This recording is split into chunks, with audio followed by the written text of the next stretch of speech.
বিসমিল্লাহির রহমানির রহিম।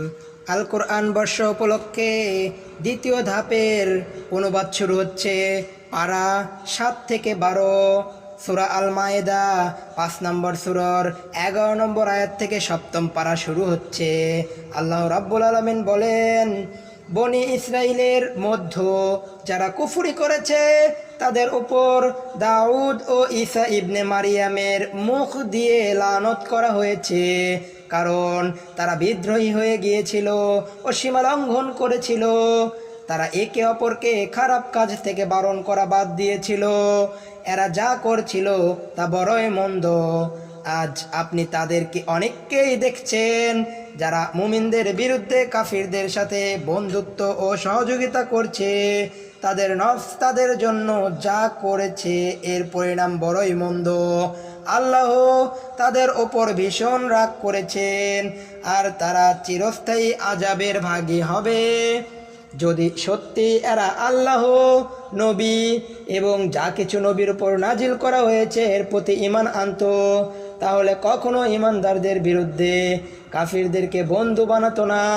কিন্তু তাদের বেশিরভাগই তো নাফরমান।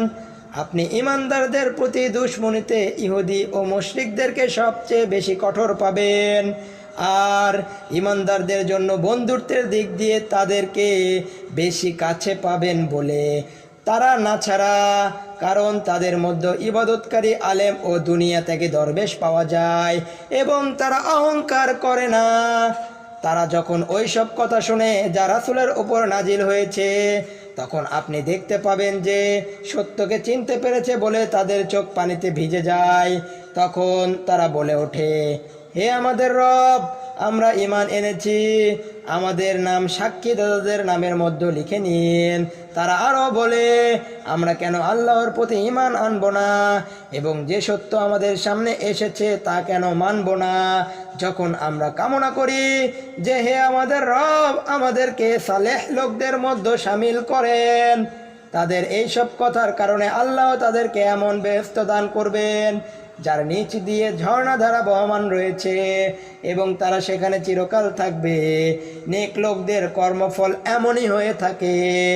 আর যারা কুফরি করেছে ও আমার আয়াতসমূহকে মানতে অস্বীকার করেছে, তারাই ওই সব লোক যারা দোজখের বাসিন্দা হবে। 11 নম্বর রুকু শেষ হলো। 7ম পারার দ্বিতীয় রুকু 12 নম্বর রুকু শুরু হচ্ছে।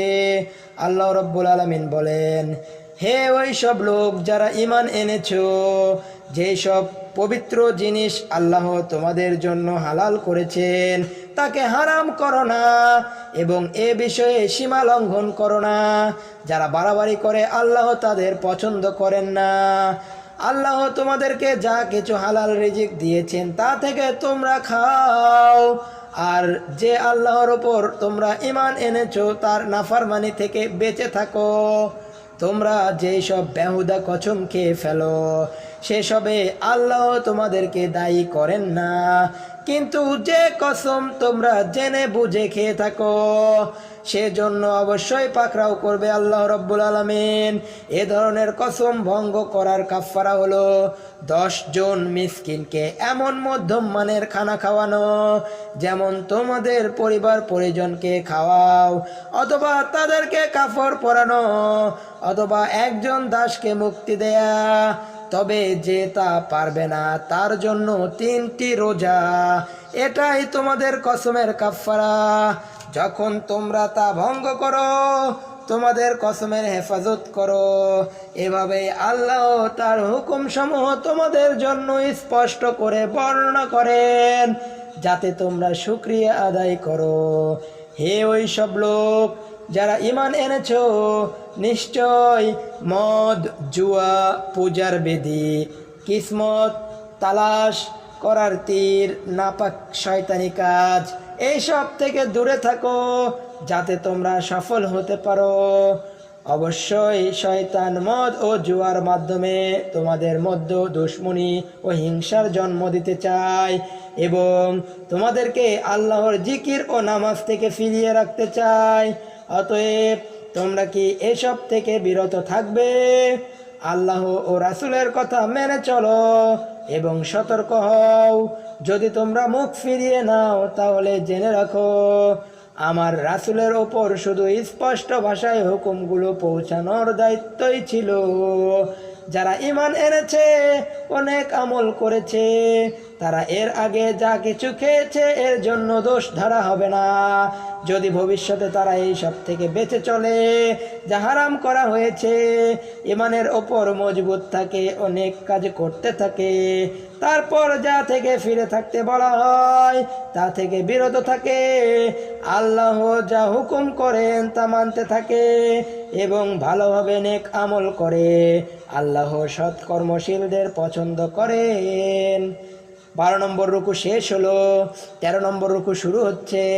আল্লাহ রাব্বুল আলামিন বলেন, হে ওই সব লোক যারা ঈমান এনেছো, আল্লাহ তোমাদেরকে ওই সব শিকারের ব্যাপারে কঠিন পরীক্ষায় ফেলবেন যা একেবারে তোমাদের হাত ও বর্ষার নাগালের মধ্যে আসবে, যাতে আল্লাহ জেনে নিতে পারেন তোমাদের মধ্যে কে তাকে না দেখেও ভয় করে।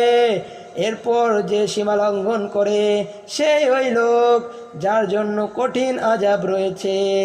হে ওই সব লোক যারা ঈমান এনেছো, ইহরাম বাঁধা অবস্থায় তোমরা পশু শিকার করবে না। তোমাদের মধ্যে কেউ ইচ্ছা করে কোনো পশু হত্যা করলে এর বদলে শিকার করা পশুর মতো একটি পশুকে কুরবানি দিতে হবে। তোমাদের মধ্য থেকে দুজন সুবিচারক এমন পশু বাছাই করার ব্যাপারে ফয়সালা করে দেবে। কুরবানির এ পশু কাবা শরীফে পৌঁছাতে হবে, অথবা কাফারা হিসেবে মিসকিনদের খাওয়াতে হবে, অথবা এর অনুপাতে রোজা রাখতে হবে। এইসব এজন্য যাতে সে যা করছে এর শাস্তি ভোগ করে। এর আগে যা হয়ে গেছে তা আল্লাহ মাফ করে দিয়েছেন, কিন্তু আবার যদি কেউ তা করে তাহলে তার কাছ থেকে আল্লাহ বদলা নেবেন। আল্লাহ বড়ই শক্তিমান, বদলা নেয়ার ব্যাপারে ক্ষমতা রাখেন। তোমাদের জন্য পানিতে শিকার করা ও তা খাওয়া হালাল করা হয়েছে। তোমাদের জন্য পানিতে শিকার করা ও পানিতে পাওয়া বস্তু খাওয়া হালাল করে দেয়া হয়েছে। যেখানে তোমরা থাকো সেখানেও খেতে পারো এবং সফরের পথেও বানাইতে পারো। অবশ্যই ইহরামে থাকা অবস্থায় শুকনায় পশু শিকার করা তোমাদের জন্য হারাম করা হয়েছে। সুতরাং তোমরা ওই আল্লাহর নাফরমানি থেকে বেঁচে থাকো যার সামনে তোমাদেরকে ঘেরাও করে হাজির করা হবে।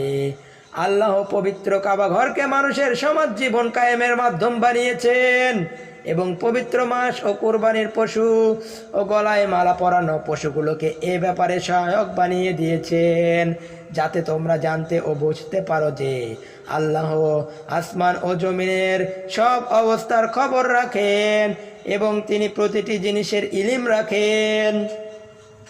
তোমরা সাবধান হয়ে যাও, আল্লাহ শাস্তি দেওয়ার ব্যাপারে কঠিন, আবার তিনি বড়ই ক্ষমাশীল ও মেহেরবান। রাসূলের ওপর দায়িত্ব শুধু এ বাণী পৌঁছে দেওয়ার, আর তোমরা যা প্রকাশ করো আর যা গোপন করো তা জানার মালিক আল্লাহ। হে রাসূল, তাদেরকে বলুন, পাক ও নাপাক অবশ্যই এক সমান নয়, যদিও বেশি বেশি নাপাকি তোমাদেরকে আকর্ষণ করে। হে বুদ্ধিমান লোকেরা, তোমরা আল্লাহর নাফরমানি থেকে দূরে থাকো, আশা করা যায় তোমরা সফলতা লাভ করবে। সাদাকাল্লাহুল আযীম। 13 নম্বর রুকু শেষ হলো। আগামী পর্বে 14 নম্বর রুকু থেকে শুরু হবে ইনশাআল্লাহ।